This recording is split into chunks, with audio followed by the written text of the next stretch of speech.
23 mart günü Kanadaning Montreal Uyg'ur jamiyatining o'rinlashtirishi bilan o'tkazilgan Navro'z bayramini qutlash faoliyatida Uyg'ur ana til maktabining rasmiy ochilganligi jakarlandi.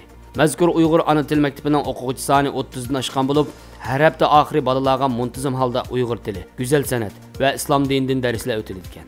Kanadaning Montreal shahridagi 100 dan ko'proq Uyg'ur bayramlik kiyimlari va Uyg'ur do'ppilarini kiyib, Montreal Uyg'ur jamiyati uyushtirgan Navro'z faoliyatida jam bo'lgan.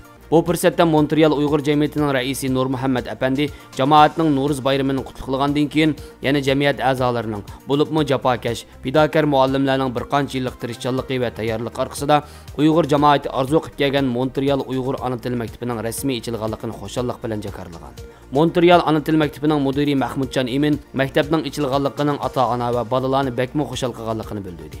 Onun tunuşturishcha, yaqinqi yillarda Montreal Kanadadagi Uyg'urlar bir qadar zich joylashgan shaharlarning biri bo'lib, jamoatning ko'payishiga ergishib, avlodlarning o'z ana tili va Uyg'ur madaniyatini saqlashda muntazam bir tarbiyaga bo'lgan ehtiyoj kuchaygan bo'lsa-mu, biroq turli qiyinchiliklar sababli ana til maktabi muntazam davomlashanmagan ekan.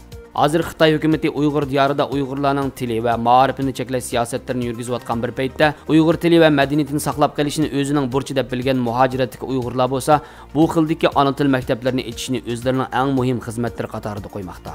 Yaqinqi yillarda Amerika va Yevropa davlatlari va Turkiyadagi Uyg'urlar yashayotgan bir qism shaharlarda ana til maktablari ochilgandan boshqa, har qaysi davlatlardagi Uyg'ur ma'arifchi va ziyolilarning o'rtaq kuch chiqarishi bilan bu Uyg'ur ana til maktablarining bir tutash o'qish materiallari va hatto maktab formallarigacha birlikka kelayotganligi ma'lum.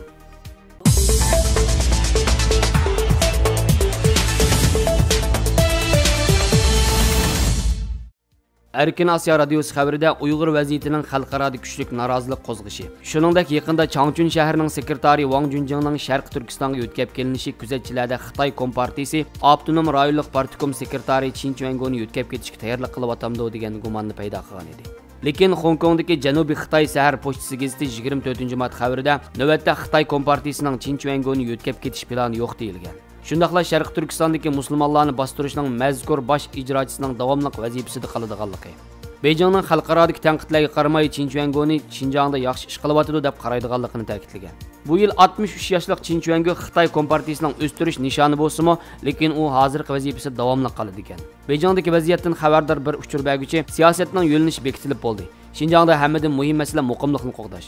Rahbarlikda biror o'zgarish yuz berdiganda qanmaydi degan. Xitoy hukumatining 2016-yili Chin Chuangoni Uyg'ur rayoniga yo'tkab 2 milliondek Uyg'ur va boshqalarni yig'ib olish lagerlariga qamishi Uyg'ur madaniyati, tili va diniy e'tiqodini cheklab, umumyuzlik xitoylashtirishni yo'l qo'yishi xalqaro qattiq tanqidga uchragan. Amerika hukumati o'tgan hafta kishilik huquqni dafsanni qilishga ishtirok qilayotgan Xitoy amaldorlariga embargo qo'yishni o'ylashayotganligini bildirgan. Amerika Davlat Majlisining ba'zi a'zolarining o'tgan yili Amerika Tashqi ishlar ministri va moliya ministriga yozgan maktubida Chin Chuangoning ismi tilga ilingan edi. Beijingdagi Sharq Turkiston masalasiga aloqador yana bir uchur berguchining Janubiy Xitoy shahar pochtasi gazetiga bildirishicha, Chin Chuango yo'l qo'ygan bostirish siyosati 2014-yili o'tkazilgan Xinjiang xizmat yig'inida Xi Jinping tomonidan qaror qilingan ekan. Mazkur uchur berguchi butun yo'linish Beijing tomonidan bekitildi. Bu siyosiy yo'linishni konkret ijro qilish vazifasi Xinjiangdagi rahbarlikka berildi degan. Uning ilgari surishicha, shu qatimliq yig'inda muqimlik asosli nishon, taraqqiyot ikkinchi masala deb ko'rsatilgan. U bu siyosatning yuqori rahbarlik Xinjiang siyosatini qayta ko'zdan kechirguncha davomlashadiganligini bildirgan. Ba'zi kuzatchilarning ilgari surishicha, agar Amerika hukumati Chin Chuangoga embargo qo'ysa, uning davomli o'sib, Xitoy Kompartiyasi siyosiy byurosining doimiy komitetiga kirishni qiyinlashtiradi ekan. Kishilik huquq tashkilotlari Chin Chuangoning Uyg'ur rayonida insoniyatga qarshi jinoyat sodir qilganligini ilgari surib, uni jazolashni talab qilgan.